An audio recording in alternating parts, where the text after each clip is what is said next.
One of the things, and this is what we're going to go into today as we talk about this book, An Empire of Their Own: How the Jews Invented Hollywood, is there are ways that when you are in a marginalized group, when you are in sort of that forgotten collective, your creativity, your necessity, your lack thereof becomes a superpower that allows you to see efficiencies that other people cannot see.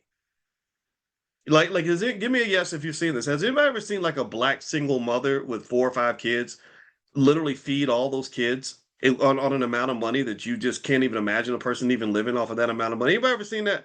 Where mama will take like $30 and feed all 5 kids like for the whole week because she just knows how where to cut costs. Like she's super hyper efficient when it comes to the finances. I saw it. It was my own grandmother. My grandmother was like that. Rest her soul. My grandmother Felicia, who is that she's the Panther in our Black Business School logo. That's why I keep my grandmother with me everywhere I go. And she had a level of economic consciousness and insight that would make a billionaire jealous. Because she knew that she couldn't, she knew that there wasn't nobody coming to save her. She knew that she wasn't that she didn't have safety nets and all these other things. She grew up in the Great Depression. She was born in the Great Depression. She said in the Great Depression, she said we were so poor that we didn't even know that there was a depression. We thought everything was fine. This economic efficiency is a kind of expertise that I would argue that we don't tap into all the time.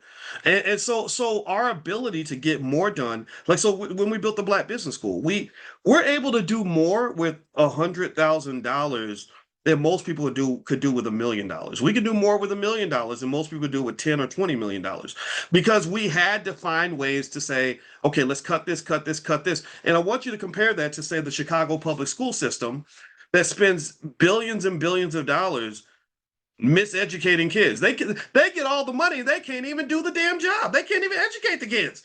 The kids can't read at grade level. So you literally are getting billions of dollars to do an inferior job where there are people that use the small amounts of resources and do an excellent job. And a lot of that comes down to cultural consciousness and understanding. It comes down to financial consciousness. It comes down to the ability to know what's necessary and what's not.